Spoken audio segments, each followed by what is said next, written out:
do que já vivemos durante esse dia e a permissão dele por nos ter deixado chegar até aqui para termos comunhão com ele e assim com a igreja que se faz presente. Pai, nós louvamos o teu nome porque o Senhor é bom e a tua misericórdia dura para sempre. Nós queremos te bendizer porque desde a hora que acordamos até agora o Senhor tem cuidado de nós. Te louvamos pelo bom dia que o Senhor nos deu, pelo alimento, por tudo aquilo que o Senhor tem conduzido a nossa vida durante esse dia. E agora, nesse momento que nós nos reunimos nesse lugar, para orarmos ao Senhor, colocarmos diante do Senhor as nossas petições, as nossas súplicas, os nossos pedidos, e rogar ao Senhor que responda segundo a tua vontade. Obrigado, Pai, pela tua igreja que se faz presente, obrigado pelos aqueles irmãos que dispuseram do seu tempo para estar junto conosco nessa noite, assim desfrutando de uma profunda comunhão contigo e uns com os outros. Nós louvamos o teu nome, agradecidos, em nome de Jesus. Amém. Muito bem, podeis assentar, irmãos. Eu queria começar com os nossos pedidos de oração. Em primeiro lugar, ser grato ao Senhor por tudo aquilo que Ele tem feito na minha vida, na vida da minha família. E pedir oração dos irmãos, pela minha família, pelos nossos projetos, aquilo que a gente tem a realizar, a fazer durante esse ano de 2023, dentro da permissão do Senhor. Nós fomos abençoados já agora no começo do ano. Acho que a maioria dos irmãos aqui sabem da nossa história familiar que nós moramos em casa alugada. E agora no início do ano nós ganhamos um terreno da minha mãe, já vamos aí bem breve dar o pontapé inicial na construção da nossa própria casa. Então nós já temos aí motivos de sobra para glorificar ao Senhor. Pedir oração pela minha esposa, o meu filho, lá o nosso cotidiano, né, a nossa vida diária, por tudo aquilo que Deus tem projetado para a nossa vida, para esse ano. E eu queria também apresentar para os irmãos um pedido de oração em favor de alguns colegas que a gente está trabalhando agora.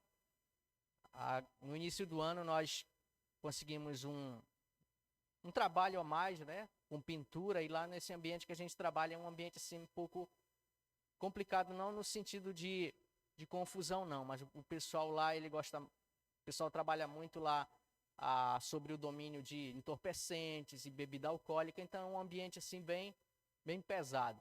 Então estejam orando para que o Senhor nos ajude que Ele possa abrir a porta de uma oportunidade na pregação da sua palavra, como dizia o apóstolo Paulo. Mesmo preso lá em Roma, ele orava a Deus e rogava aos irmãos que orassem também por ele, para que o Senhor abrisse uma porta de pregação, de divulgação do evangelho, apesar do ambiente conturbado, do ambiente pesado que ele se encontrava. Amém? Mais alguém tem um pedido de oração?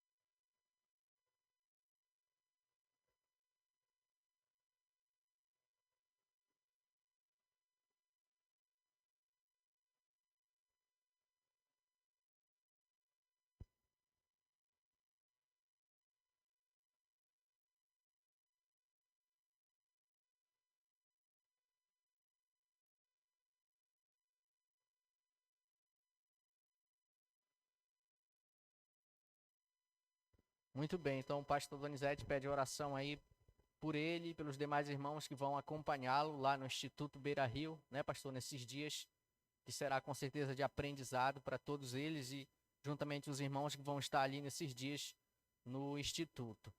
Mais alguém?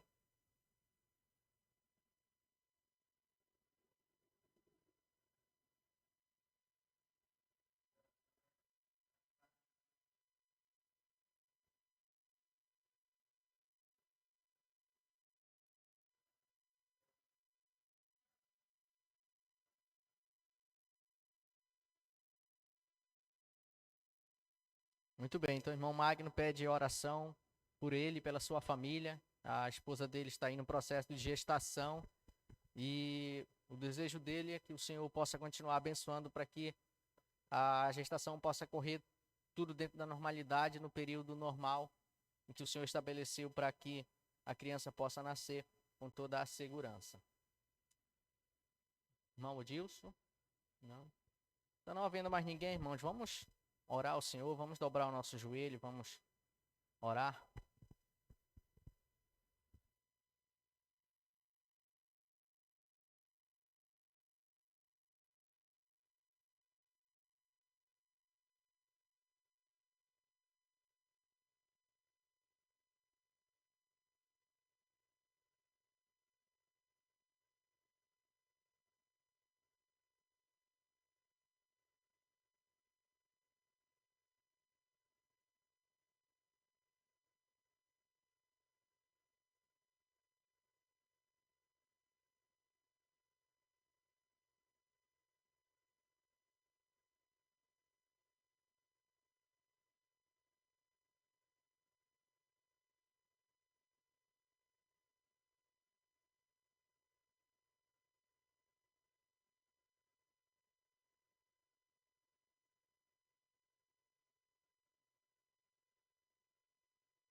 Cuida.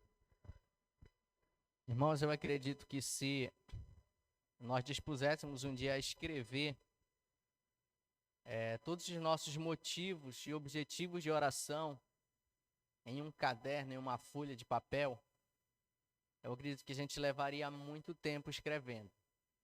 Por todas aquelas pessoas e por todos aqueles propósitos que eu preciso orar, a gente levaria uma certa quantidade de tempo escrevendo tudo isso.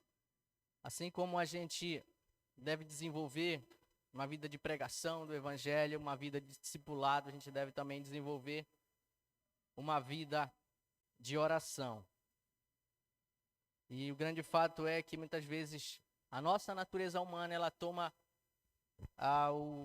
o espaço do Espírito Santo e acaba não deixando que a gente possa desenvolver essa vida de oração.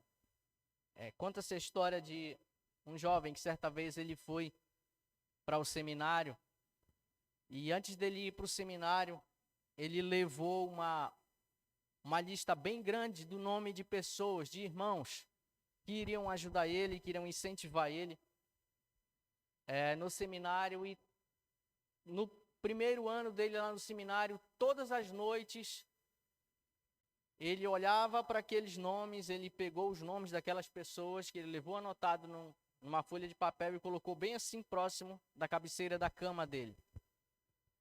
E logo no início, todas as noites, ele orava pelos irmãos, ele intercedia pelos irmãos.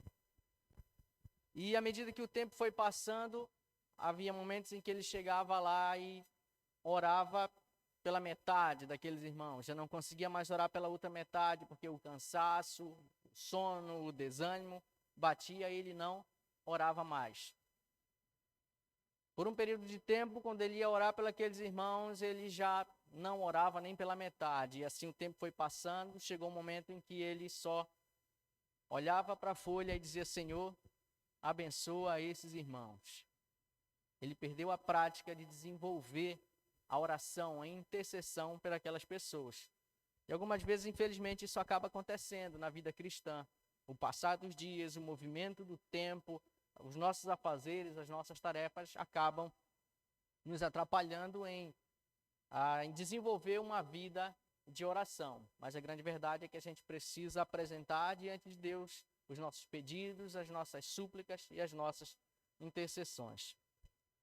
Meus irmãos, dando continuidade aqui ao nosso estudo da apostila, quem tem a sua apostila aí no PDF ou impressa, abra lá no capítulo 11. Nós temos como título aqui do capítulo 11, o Ministério da Palavra. O irmão Odilson tratou na última quarta-feira a respeito do Dia do Senhor. E hoje nós vamos falar aqui desse assunto do Ministério da Palavra. E aproveitando aqui a introdução do autor da apostila, ele já inicia aqui dizendo que há no Novo Testamento a menção de 2 oficiais permanentes da igreja, que são pastores e diáconos. Embora encontremos referência também a bispos e a presbíteros, todavia a função tanto do bispo quanto do presbítero é pastorear. Atos 20, 17 e 28, quando Paulo mandou chamar os anciãos ou os presbíteros lá da igreja de Éfeso, ele está mandando chamar os pastores, bispos, presbíteros e anciãos, correspondem ao mesmo título de pastor. A função de ambos, ou de todos esses, é pastorear a igreja do Senhor. Vamos abrir a Bíblia lá em Atos 20, o versículo 17.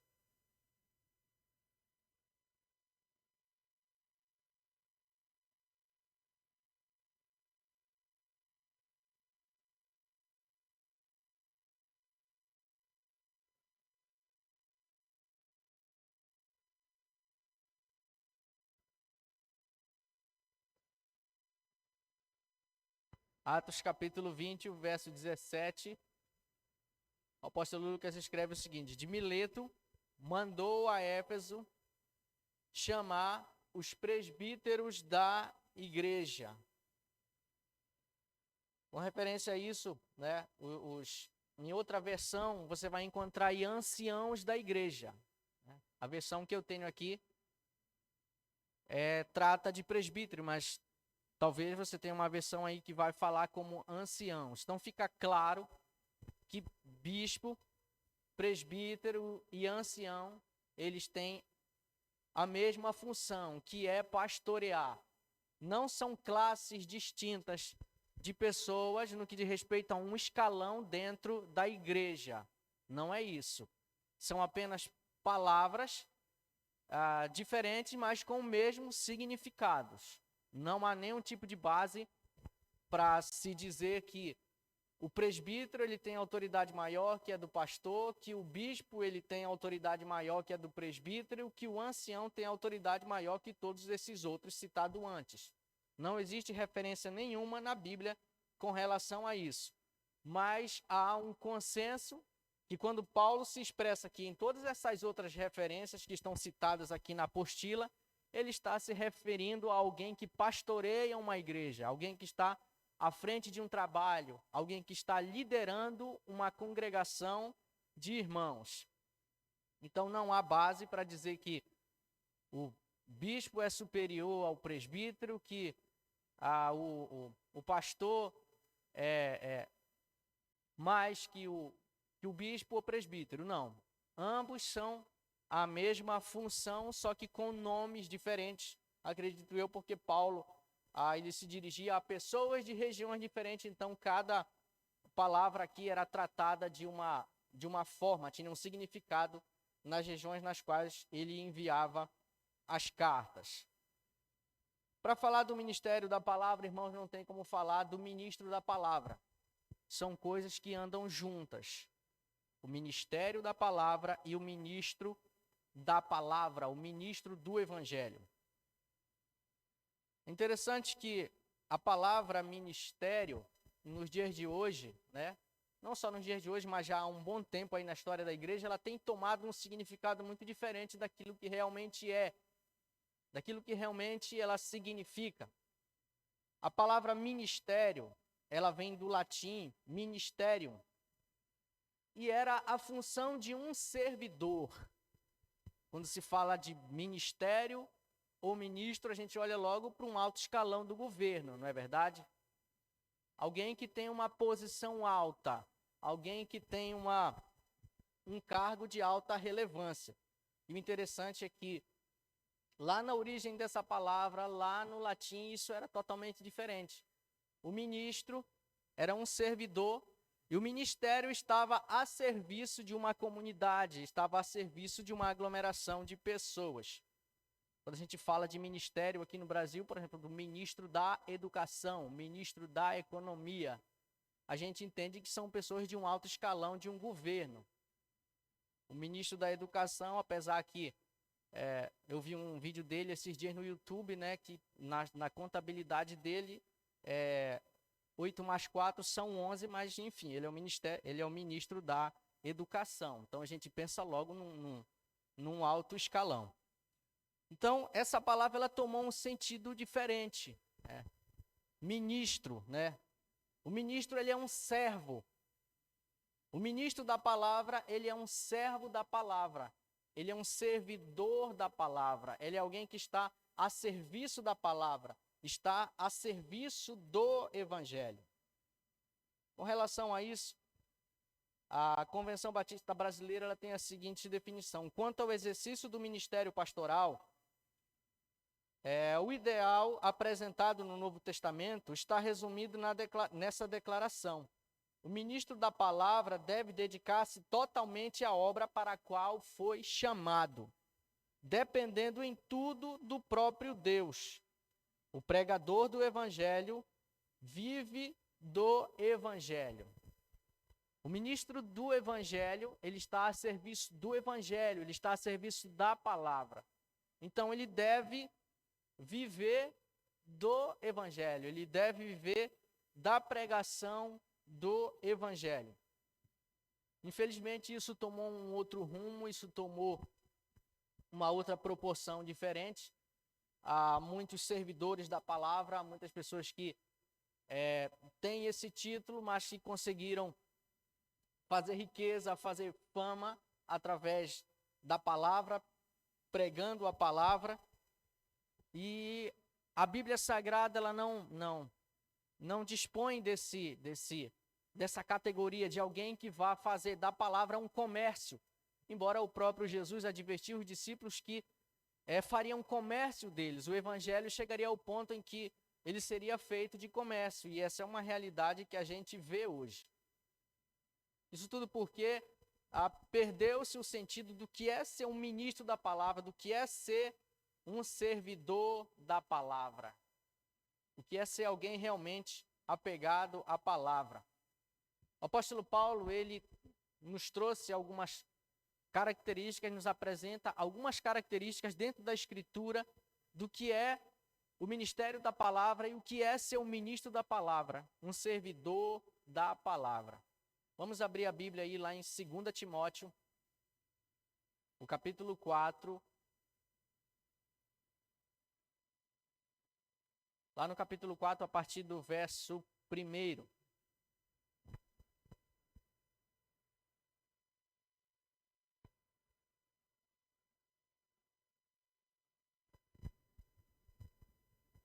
Segunda Timóteo, capítulo 4, no verso 1. O apóstolo Paulo ele escreve para Timóteo. Timóteo é discípulo de Paulo, era um jovem pastor da igreja de Éfeso. E Paulo escreve para ele o seguinte: conjuro-te perante Deus e Cristo Jesus, que há de julgar vivos e mortos pela manifestação do seu reino, prega a palavra.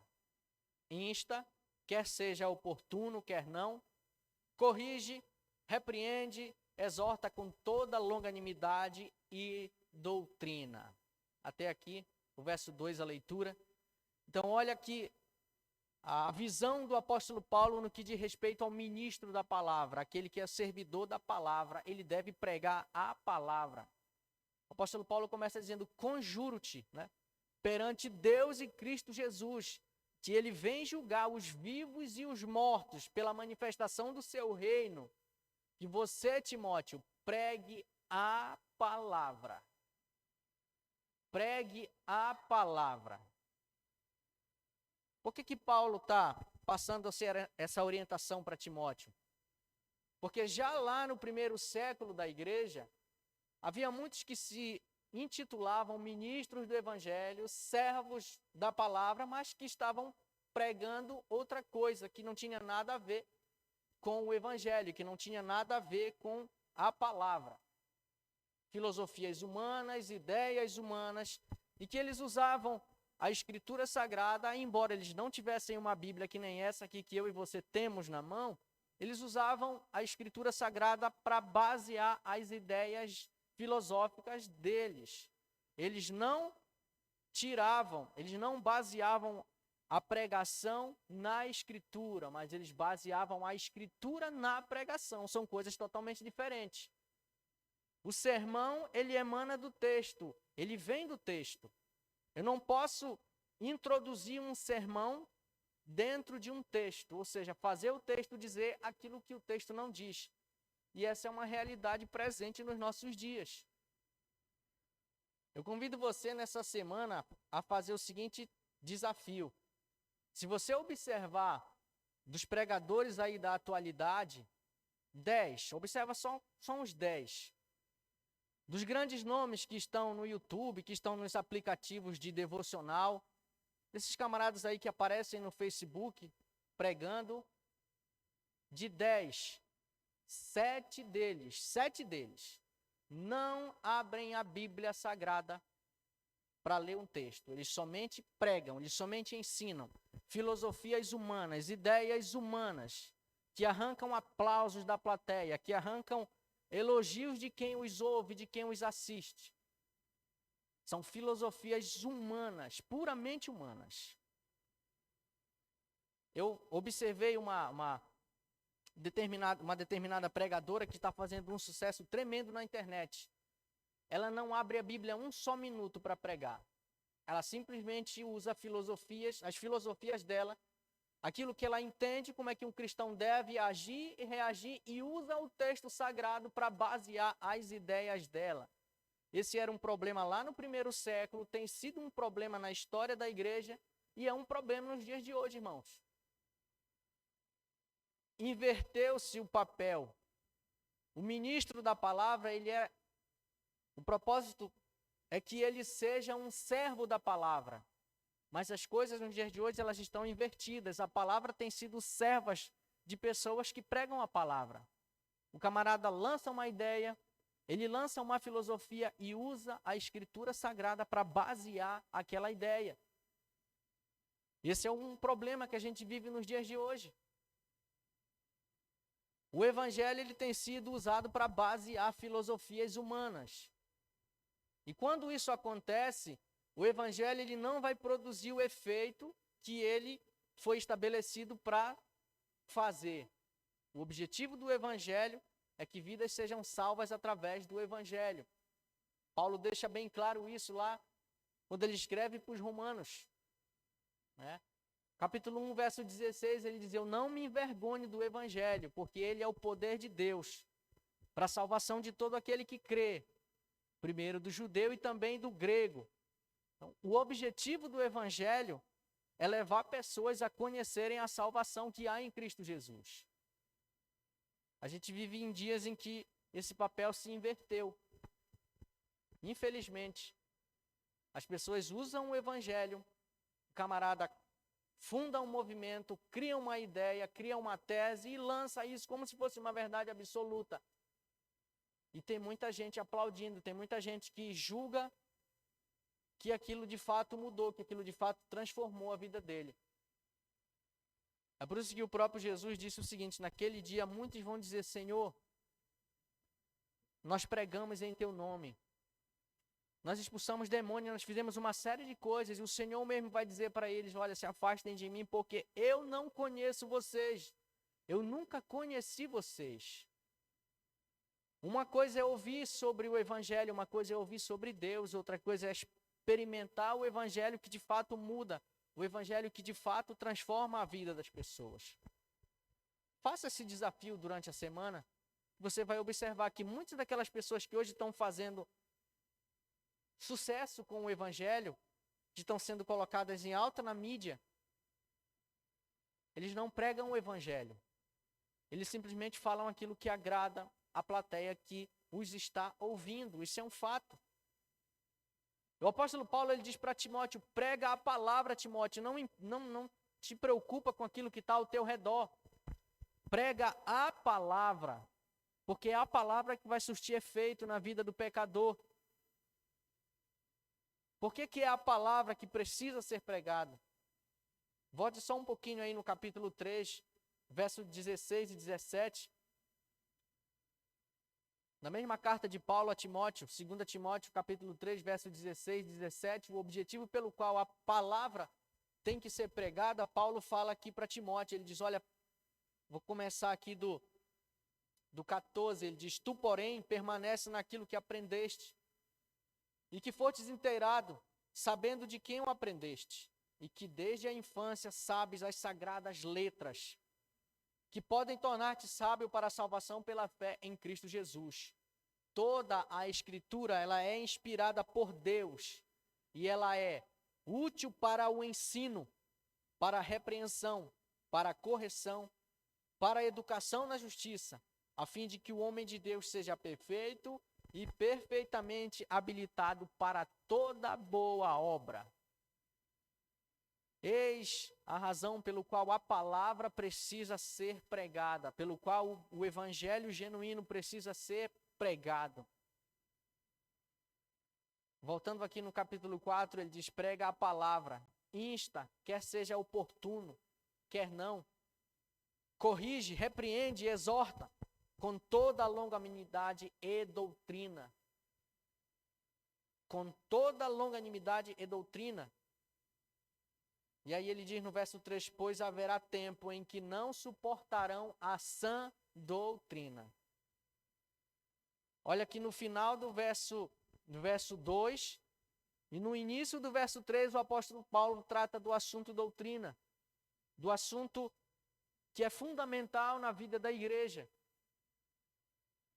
Atos 2, 42, o verso inicia dizendo, e eles perseveravam na doutrina dos apóstolos, no ensino dos apóstolos, na comunhão, no partir do pão e nas orações. O texto poderia começar ao contrário. Lucas poderia ter escrito isso de forma diferente. Atos 2, 42, ele poderia começar dizendo assim, e eles perseveravam na comunhão, no partir do pão e nas orações. Mas não, ele começa estabelecendo a base da igreja. E a base da igreja é a doutrina bíblica. O apóstolo Paulo, escrevendo aos Coríntios, ele diz, ninguém pode lançar outro fundamento, porque o fundamento já foi posto, e o fundamento é Cristo Jesus. Quando essa igreja aqui foi construída, os alicerces dela tiveram que ser postos, para que então toda a outra base da estrutura da construção viesse sob esse alicerce. E a base da igreja é a doutrina dos apóstolos. Por isso Lucas ele inicia dizendo, e eles perseveravam na doutrina dos apóstolos, porque isso é importante. Por um determinado período de tempo, parece que se fechou os olhos com relação a esse assunto. O pessoal tinha uma filosofia que eles diziam bem assim, eu vi muito isso, o pessoal dizia, não é preciso você se aprofundar no estudo da Escritura, no estudo da Bíblia, porque Deus ele revela, Deus ele traz novidade, ele traz revelação para o seu povo. A revelação é a Escritura. É tanto que Paulo ele diz para Timóteo, prega a palavra, Timóteo. Prega a palavra. Você como um jovem pastor, está na frente de uma igreja, prega a palavra. Lança a base, lança o fundamento, vai enriquecendo a estrutura dessa construção que é a igreja do qual Cristo Jesus é o sustentador, do qual ele é o alicerce. Ministério da palavra e ministro da palavra são duas coisas que andam totalmente juntos. Paulo diz que Timóteo deve ensinar a doutrina porque haveriam tempos em que as pessoas não suportarão a sã doutrina. Pelo contrário, eles vão se cercar de mestres segundo as suas próprias cobiças. Se já acontecia isso lá no primeiro século da igreja, hoje também a gente vê acontecer. As pessoas não estão ligando para aquilo que está sendo pregado, mas é quem está pregando. Quem está pregando? O que está sendo pregado? São duas coisas totalmente diferentes. Isso tem sido uma coisa, a ruína dos nossos dias, irmãos, porque muitas vezes a gente faz um trabalho de discipulado, a gente prega, a gente ensina o evangelho, de repente alguém aprende uma nova filosofia. Eu mesmo conheço pessoas que têm sido ensinadas com uma boa doutrina, têm sido ensinadas com argumentos puramente bíblicos, mas eles insistem em buscar argumentos filosóficos, trazer teorias que não condizem com a verdade do Evangelho. Porque, infelizmente, tem estado em alta as ideologias, filosofias que não condizem com a palavra. As pessoas hoje não querem ouvir a verdade do Evangelho. As pessoas nos dias de hoje, elas não querem ouvir ninguém pregar que a gente precisa fugir do pecado. Que o pecado diante de Deus, ele é insuportável. Deus, ele ama o pecador, mas não tolera o pecado. As pessoas se acostumaram hoje com mensagens, com pregações que massagiam o ego delas. Que diz que elas devem ser prósperas, que elas devem prosperar em tudo aquilo que elas almejam, que elas vão alcançar tudo aquilo que elas almejam e sonham. E isso não é um fato, isso não é verdade. Nem tudo aquilo que eu almejo eu vou conquistar, nem tudo aquilo que você almeja, você não vai conquistar. Essa é uma realidade. Isso é um fato. Só que a gente vive uma realidade totalmente ao contrário. Tem coisas que a gente não vai conseguir realizar. Você lembra de Moisés? Moisés, tinha a promessa de chegar na terra prometida, não era isso? Quem conhece a história lá no Antigo Testamento lembra. Mas chegou um dia em que Deus chamou ele e disse: Moisés, você não vai chegar. Eu vou te recolher para a eternidade antes. E Deus levou Moisés. Então, nos dias de hoje, irmãos, as pessoas trouxeram um outro lado, né, da moeda. A palavra hoje virou serva. As pessoas aplicam a palavra no contexto em que elas querem. Muitos ensinadores, muita gente que está em ênfase, tem tratado a palavra desse jeito. É como um molde de uma roupa que você manda fazer uma roupa sob medida, você faz aquela roupa nas medidas exatas do corpo. E é isso que muitas pessoas têm feito hoje com a palavra de Deus. Muitas pessoas que se intitulam servos do Evangelho têm transformado o Evangelho de servas dela, ensinando uma realidade que não condiz com a palavra.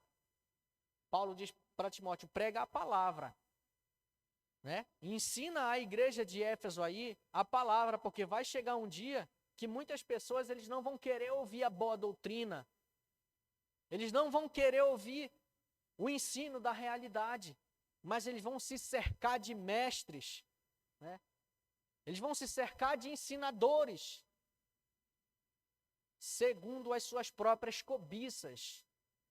As pessoas hoje estão atrás de pregações, de mensagens que massageiam o seu ego, que falam aquilo que elas querem exatamente ouvir. E há coisas dentro da palavra de Deus, há ensinamentos nas Escrituras Sagradas, que pelo fato de nós sermos seres humanos pecadores, eles vão nos incomodar, ele vai falar ao nosso coração, ele vai mostrar o erro, como Paulo diz aqui para Timóteo, né? A Escritura, ela é inspirada por Deus, ou seja, ela é soprada por Deus, tá? Quando Paulo está falando aqui, ela é inspirada, o conceito de inspirada no grego, ele é diferente do português. Inspirar, quando a gente fala em inspirar, no português a gente fala que a gente se inspirou em alguém. Porém, aqui no grego ele diz, ela foi soprada, né? Ela foi dada por Deus ao homem, ela foi soprada. E ela é útil para o ensino, para a repreensão. Se tem uma coisa que o ser humano não gosta, que eu e você não gostamos, é de sermos repreendidos. Isso é um fato, a gente não gosta de ser repreendido, mas a palavra ela é útil para o ensino, para a repreensão, para a correção, para a educação na justiça. E o propósito de tudo isso, o ensino, a repreensão, a correção, a educação na justiça é a fim de que o homem de Deus seja perfeito e perfeitamente habilitado para toda boa obra. Por isso Paulo diz para Timóteo, prega a Bíblia, Timóteo, ensina a Escritura. Não te preocupa com quem está sendo aplaudido, né, por estar ensinando filosofia. Já lá no primeiro século da igreja, já existiam muitos filósofos aí que os nomes deles são conhecidos até hoje. Eles já estavam presentes lá no primeiro século da igreja. Paulo envia uma carta para a igreja de Colossos e adverte aquela igreja com relação a essa filosofia humana, ideias humanas que estavam entrando na igreja disfarçadas de ideias cristãs. E a gente vive isso, irmãos. A gente vive essa realidade, não há como fugir disso. Infelizmente, a gente vive essa realidade. Há um tempo atrás, eu me deparei com um pastor amigo meu, um cara coerente, um cara estudado na palavra, um cara que foi educado na palavra. Em uma das suas pregações, um dia ele disse que estava grávido de um carro. Ele estava grávido de um carro, que esse carro era vermelho. E que brevemente ele ia dar a luz a esse carro. E sabe por que ele disse isso? Porque uma teologia convenceu ele que, assim como uma mulher engravida de um bebê, o cristão também pode engravidar de algo que ele deseja. E que ele ia esperar aquele período de gestação de 9 meses até o carro nascer. Filosofias humanas. E ele buscava textos na Escritura para basear a ideia dele. Esse é o maior problema que a gente vive hoje. Por que eu desafiei você a buscar aí por 10 pregadores que estão em alta na mídia? Porque eles estão fazendo isso, irmãos. Eles estão usando a Escritura para basear aquilo que eles pensam. O pregador do Evangelho, o servo do Evangelho, ele não tem opinião. A opinião dele emana do texto. A minha opinião, como dizia Martinho Lutero, até onde Deus fala, eu falo. Mas onde Deus se cala, eu também preciso me calar, porque filosofia humana só vai trazer ideia humana, propósito humano. E a natureza humana ela é corrompida pelo pecado. Essa é a realidade. Pois haverá tempo em que não suportarão a sã doutrina. Muito pelo contrário. Eles buscarão mestres segundo as suas próprias cobiças, como que sentindo coceira nos ouvidos. E se recusarão a dar ouvidos à verdade, entregando-se a fábulas. Se recusarão a dar ouvidos à verdade do Evangelho. O Evangelho ele traz uma nova realidade.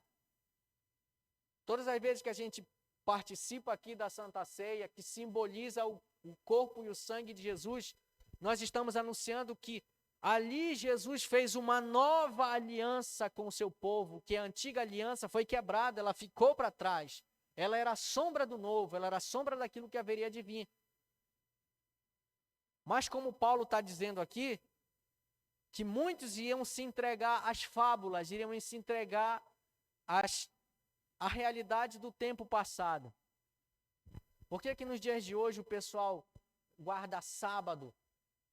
O pessoal voltou a comemorar a festa do tabernáculo, o pessoal voltou a guardar a festa judaica, a guardar a dieta dos judeus. Porque para eles o evangelho não faz mais diferença. Eles estão buscando ideias, ideologias e nada melhor que voltar às fábulas. De que voltar às coisas lá do Antigo Testamento, né, no que diz respeito a isso.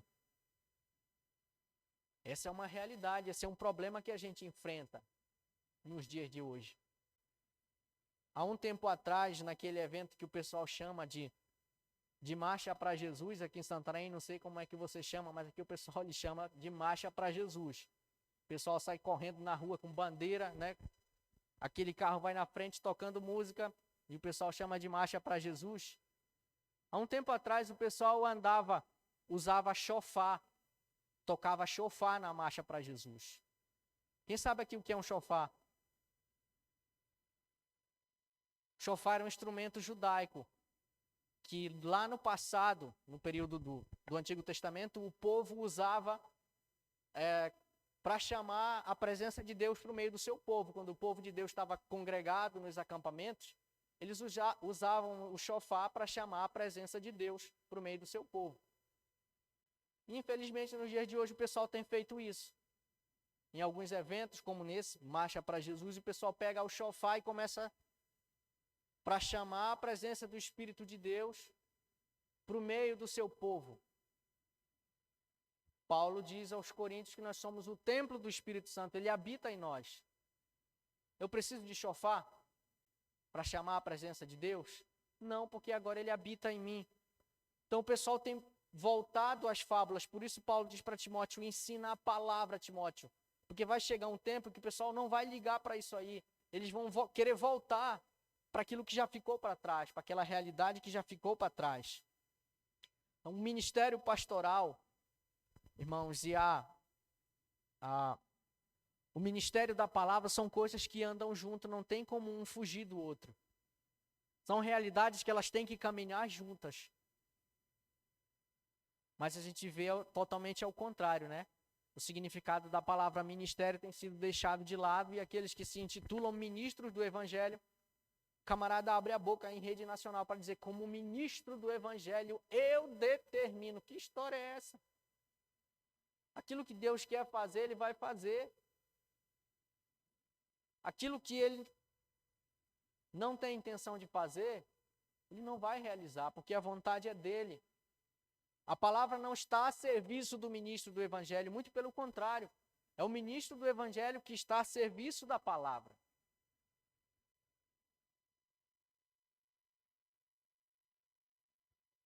Todavia, o que há de mais novo nestes últimos tempos é a ressurreição dos apóstolos.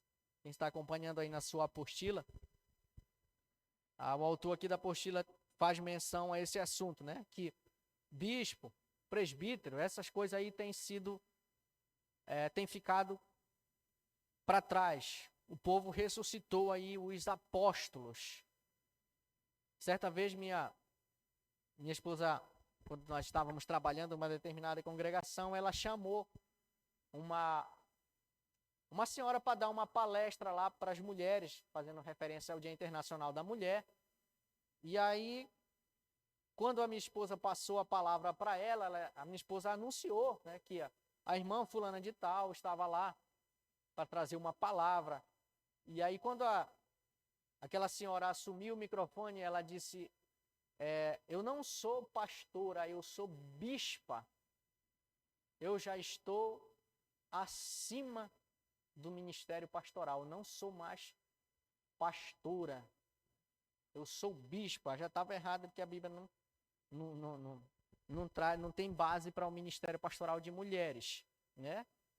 Segundo, que também não diz que o bispo ele está acima do pastor, mas como nós dissemos lá no início, são palavras, né, que têm o mesmo significado, só que diferentes, né? Então, hoje o pessoal resolveu, né, hoje não, já há um tempo atrás, mais especificamente aí no final da década de 70, entrando para 80, o pessoal trouxe aí o apóstolo de volta, né? O ministério apostólico no meio da igreja. Sendo que a igreja, ela não dá título de apóstolo para ninguém, né? Várias igrejas neopentecostais, ela tem os seus apóstolos. E aí a pergunta que se faz aqui é a seguinte: será que esses apóstolos, eles preenchem os requisitos que eram exigidos naquele período que existiam os apóstolos, para que alguém fosse considerado de fato um apóstolo? Como Pedro, Tiago, Paulo. Será que esses homens, eles viram Jesus? Eles foram testemunhas oculares da sua ressurreição? Eu tenho certeza que não. Mas, infelizmente, o pessoal resolveu ressuscitar o apóstolo novamente, né? Há uma série de apóstolos aí em ministérios neopentecostais, igrejas concedendo o título de apóstolos para determinadas pessoas. O único que concedeu o título de apóstolo foi o próprio Jesus, porque a ideia que a gente tem é que apóstolo e discípulos é a mesma coisa. A palavra apóstolo, no grego, ela é totalmente diferente da palavra discípulo. O apóstolo, eles foram 12, com a morte lá do Judas, elegeram um outro apóstolo, não é isso?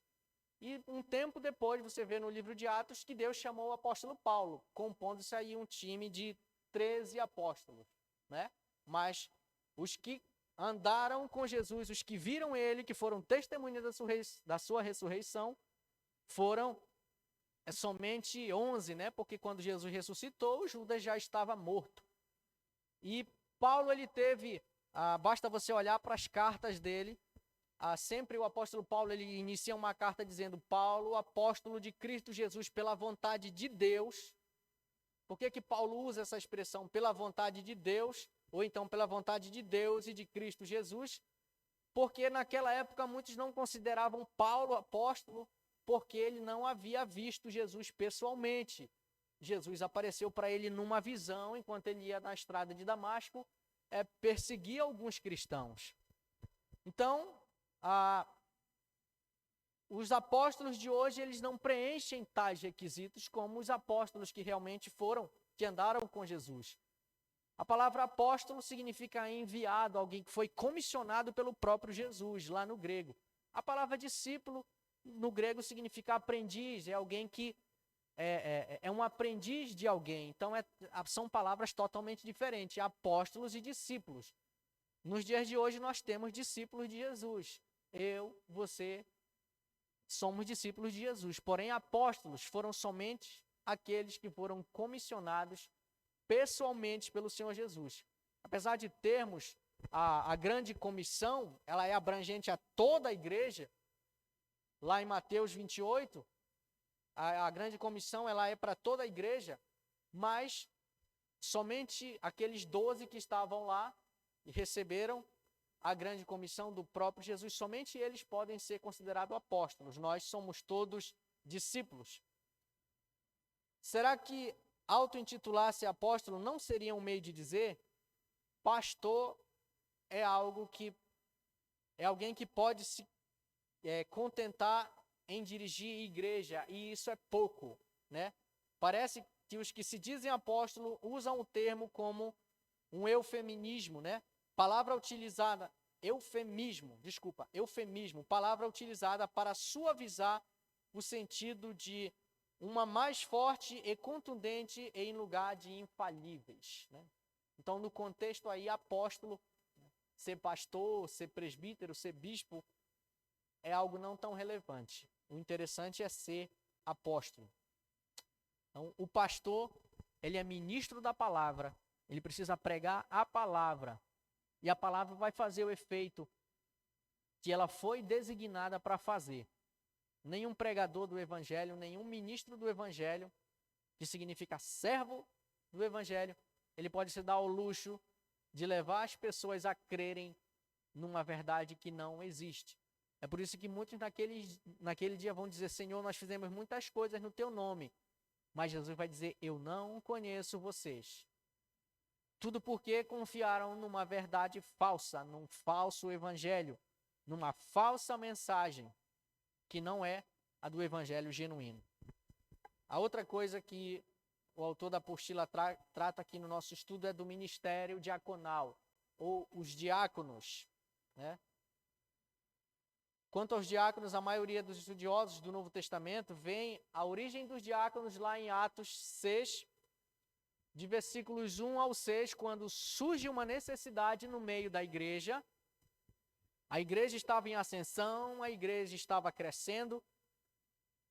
Lucas está registrando essa história lá no livro de Atos, desse crescimento espantoso da igreja. E à medida em que a igreja cresceu, lá em Jerusalém, houve uma necessidade, né?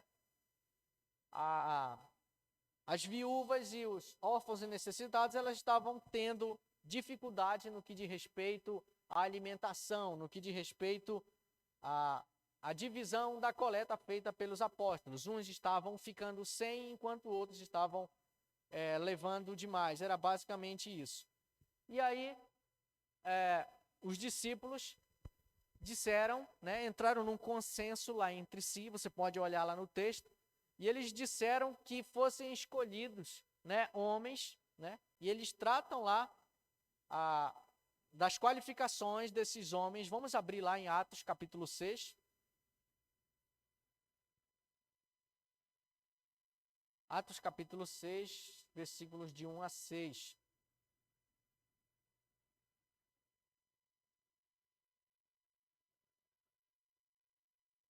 O texto segue dizendo: ora, naqueles dias, multiplicando-se o número dos discípulos, houve murmuração dos helenistas. Helenistas, eles eram judeus de fala grega. Eles eram judeus por natureza, mas eles haviam vivido um tempo lá na cidade de Alexandria. Então, eles eram considerados helenistas, um judeu de fala grega. Timóteo era um helenista. Houve-se murmuração dos helenistas contra os hebreus, porque as viúvas deles estavam sendo esquecidas na distribuição diária. Então os 12 convocaram a comunidade dos discípulos e disseram: os 12 apóstolos, tá? Os 12 apóstolos, veja a referência de Lucas aqui, é bem clara. Os 12 apóstolos, tá? Convocaram, né, a comunidade dos discípulos e disseram: não é razoável que nós abandonemos a palavra de Deus para servir às mesas. Porém, irmãos, escolhei dentre vós 7 homens de boa reputação, cheios do Espírito Santo e de sabedoria, aos quais encarregaremos deste serviço. E quanto a nós, nos consagraremos à oração e ao ministério da palavra. Houve essa necessidade e os apóstolos se reuniram a congregação dos discípulos e disseram: escolham 7 homens que eles tenham, em primeiro lugar, que eles sejam cheios do Espírito e de sabedoria. Que eles fossem cheios do Espírito Santo e de sabedoria. E que aos quais eles seriam encarregados do serviço, de distribuir, de fazer a distribuição diária dos alimentos. Interessante que todos os nomes aqui, que você, no verso 5, Lucas faz a lista dos nomes das pessoas, dos homens que foram escolhidos, que foram selecionados para compor aquilo que a gente chama de corpo diaconal da igreja, o primeiro corpo diaconal. Todos esses nomes aqui são nomes gregos, tá? Houve uma murmuração dos helenistas contra os hebreus, judeus de fala grega, os helenistas. Então eles começaram a murmurar contra os hebreus. E aí os discípulos: olha, vamos fazer o seguinte, vamos escolher 7 homens aí, cheios do Espírito, de sabedoria, que eles tenham boa reputação, para que eles sejam encarregados dessa tarefa. E todos esses homens, eles eram gregos, tá? Todos esses homens, eles eram gregos. É interessante que o papel do diácono aqui, em resumo, a palavra diácono significa aquele que serve. O diácono vem de uma necessidade de um serviço. Diácono, aquele que serve. O diácono, segundo a Convenção Batista Brasileira, ele serve a 3 mesas. A primeira mesa que ele serve é a mesa do Senhor, a Santa Ceia.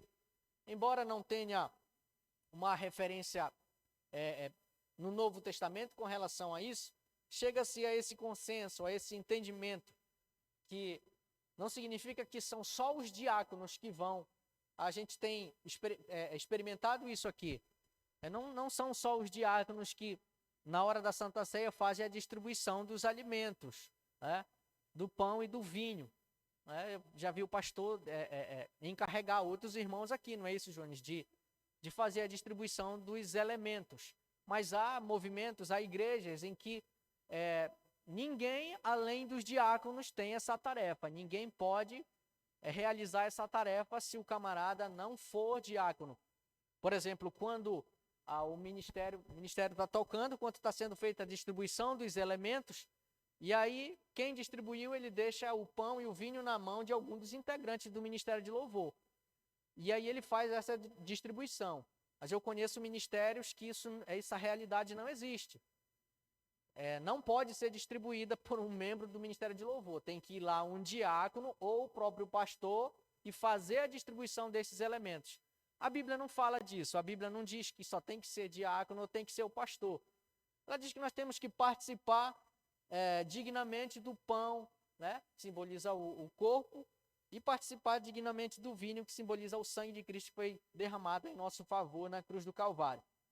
Então, a segunda mesa que o diácono ele serve é a mesa dos pobres, É a mesa dos pobres, como houve a necessidade aí em Atos 6, dos órfãos, viúvas e necessitados. E a terceira mesa é a mesa do pastor, A mesa do pastor. Em Hebreus 13, 17, vamos abrir lá.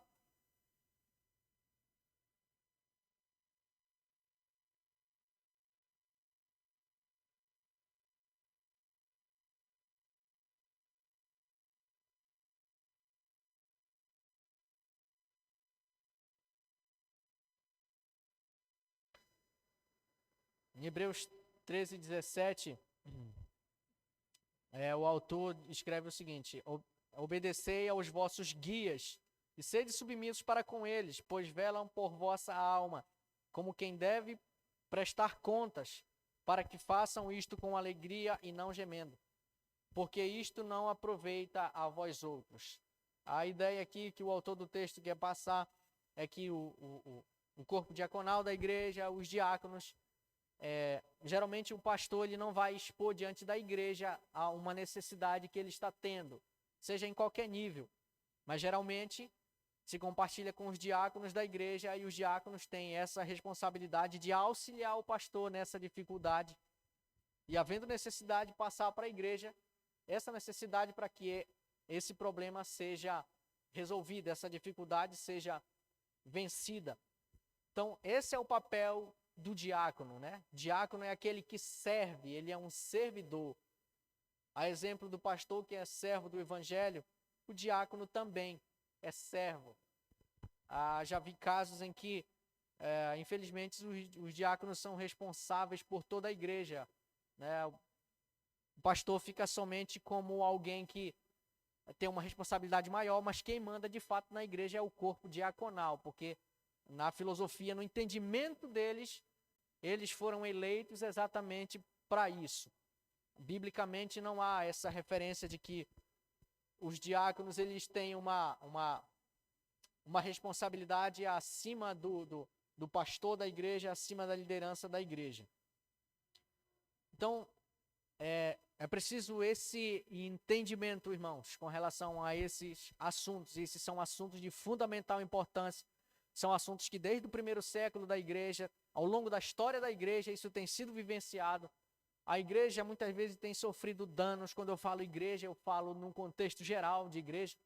A igreja tem sofrido danos por conta de interpretações inadequadas da Escritura. O pessoal interpreta aquilo que quer, o pessoal administra a igreja de Deus de maneira que quer, enquanto que, na verdade, o nosso manual de fé e prática é a Escritura Sagrada. Não só o pastor, não só o diácono, mas todo seguidor de Jesus, ele está submisso à sua palavra e deve unicamente levar a Escritura genuína para aqueles que têm necessidade de ouvi-la. Amém? Na próxima quarta-feira aí, o irmão Odilson trata do assunto mordomia. Traga o seu caderno, traga a sua apostila, a sua caneta, anote. A gente pode, de repente, dizer uma referência errada, algo que você notou no estudo, isso é importante, a gente aprende junto. Amém? Vamos orar? Vamos agradecer ao Senhor pela sua palavra e pedir que Ele nos conduza. Pai, nós te louvamos pela tua palavra e nos ajuda, Senhor, no meio dessa imensa tempestade, dessa enxurrada de pessoas divulgando a tua palavra de maneira incorreta, de maneira errada, levando pessoas a crerem em ti de forma inadequada. Nos ajuda a levarmos o verdadeiro evangelho, a sermos submissos à tua palavra, não só no que diz respeito a pregar a verdade, mas nos submeter a ela em total obediência. Leva-nos em paz agora aos nossos lares, nos dá uma noite de paz, de tranquilidade, Senhor, a paz que nós temos contigo e uns com os outros, no nome santo de Jesus. Amém.